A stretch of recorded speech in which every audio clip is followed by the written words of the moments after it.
Hello, my friends. So this video is about Prelims 2026 paper. I took my time. I had conversation with so many of you, and I also analyzed the paper as I can, having the experience of almost a decade in this field. And I will give my honest take on this paper.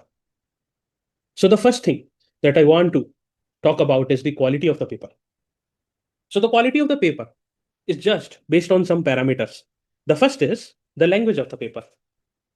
The second is the depth in the paper. And third is how the paper is covering all the important dimensions and subject. Now, if I talk about the first thing, the language of the paper, here this paper is nowhere compared to how UPSC used to frame the question papers. Clearly, AI-based languages are visible. Translations are not up to the mark. I had conversation with Hindi medium students also. Hindi माध्यम के छात्रों से भी मेरी बात हुई and उन्होंने बोला कि the translation wasn't up to the mark. And then I cross-checked it. That was the case. The language was not up to the mark. Second is the depth. So the depth was replaced with absurdity. Depth was replaced with a kind of a quiz contest. There were so many papers in which the question was just bothered about analyzing your one ability, how much rectification you can do. Is this the parameter of intelligence? I highly doubt it. And the third is the diversity. So in terms of diversity, the paper fails poorly and fares poorly in terms of covering important dimensions of economy and polity and the constitution. It is very, very important that a person who is joining the civil services should know about law and constitution. This is my honest take, because we all have to work and abide by the constitution. So there is a purpose of asking questions from the polity. And when it is said that it has been made from the standard sources, the most important standard sources are constitution. There are very few questions which are checking the depth as there used to be in the past. In all these three parameters, it is not faring well. So in my view, the quality of the paper, as defended by so many of the toppers and mentors, that it is very high quality, it is not in any of the parameters. Now let me talk about, is it serving the purpose? Now, what is the purpose of conducting preliminary examination? The purpose is to choose the person with apt amount of depth, knowledge of the various subjects of our nation, and having the tenacity to compete, and then choose the best of the minds to write the mains examination. Because the purpose of the mains is, again, they will try to analyze your depth of knowledge. Now, the prelims paper is not checking the depth of knowledge. It is checking merely your ability to have guessworks. In Hindi, if I say tukkabaji, majority of the questions are, you have to just do tukkabaji. And there will be people who will come and say that, okay, this is this method, this is that method. See, reverse engineering and talking about methods is very, very easy. In the examination hall, it is very difficult. And majority of the time, all the tukkabaji that is done by the people is just merely based on the instincts. Now, do you want people to clear the prelims examination with tukkabaji? So this is also something which is not serving the purpose. What is the purpose? Yes, a constitutional body and anybody, I'm not just talking about constitutional body, everyone has prerogative to frame the type of question they want. But my question is it serving the purpose? I highly doubt it. And the third thing which I want to talk about is the question of undue advantage. Here comes the CSAT paper. Now you see, usually the reading comprehension, the number of reading comprehension used to come was 29 or at least 27. Now it is 23. Now, people have to rely highly on mathematics and reasoning. Now, this paper gives everyone chance, coming from diverse background, people from humanities, people from engineering, medical, any background can come. Now, CSAT is always debated because of providing undue advantage to people coming from science background, engineering background, basically having good mathematics background.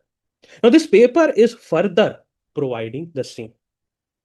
Even in the reading comprehensions, you are asking quantitative aptitude. Now, again, this is the question of undue advantage is started from 2023 paper. In that paper also, the type of question that was asked, and the commission was saying that it is of 10th level, 12th level. This is not at all that level. Okay.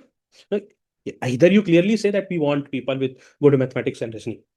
Don't try to give unfair advantage. If you clearly state, people will come with hard work, and with that background, people coming from the rural background, they will not see this dream. So you should state it very, very clearly. Now, the fourth is how it hurts serious aspirants. I had conversation personally with almost 1,000 plus serious candidates. And they were getting in the previous papers more than 100 and at least 90, more than 100 they used to get. Now they all are fearing from 65 to 85 marks. They are all on mercy. They are all on mercy. What will happen next? It has hurt serious aspirants who had worked very, very hard, who had worked on the standard things, not on absurd things, Mr. X, Mr. Y, and asking about unnecessary data. If I also make any question paper from AI, it will always stress on the data. So that is the problem with AI. Was it made by human? This is my question. I don't have any proof with respect to who had made it. But my question is it made by humans? Because I find it very hard to understand that it is made by human. It is hurting the serious aspirants who had worked and asked. They're asking me a simple question. Am I able? Am I mentally capable?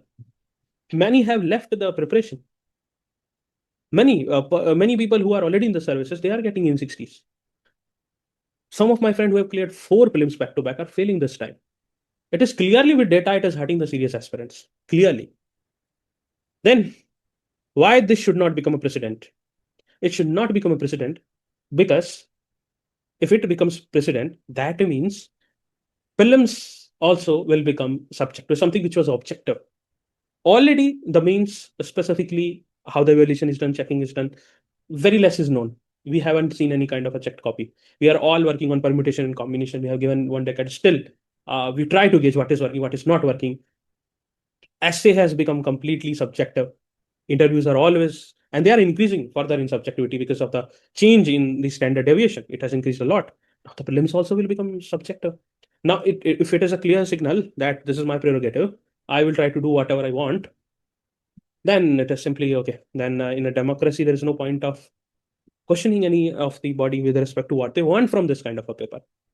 If they really think that they have made questions of high quality, they can have some kind of a discussion with people who have given from the field 20 years, 25 years, 30 years. They can discuss, is the quality enough or not? Is this quality good or not? Open discussion. I know they won't do it because there is a privilege. So I don't think this should become a precedence. Now, what 2027 aspirants should observe from it? Something which they can change in their preparation. I can tell what I could find from this is that the first thing is the Press Information Bureau. The Press Information Bureau has become very important. Okay. So PIB current affairs, you have to inculcate. Press Information Bureau is fetching around 28 to 30 questions. I was smelling this coffee since 1 year. Since why so? Because in CDS also the number of questions was high. Last year also 8 to 9 questions I can observe, and now they have suddenly increased it. So you need to inculcate this. Second, you need to practice a lot of questions.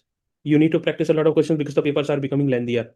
Without practicing, you can't clear the examination. Third, you can't be dependent on any of the paper. You need to balance all the subjects, and still hope that the paper is of better quality. But these changes are much needed from your side. My honest observation is that the cutoff prediction of 80 plus, etc., is something which I don't believe will happen because of so many of the students are not making, despite getting good marks in GS, in the CSET, they are not getting good marks. So my observation is that it should go in the early 70s, but nobody knows the exact cutoff.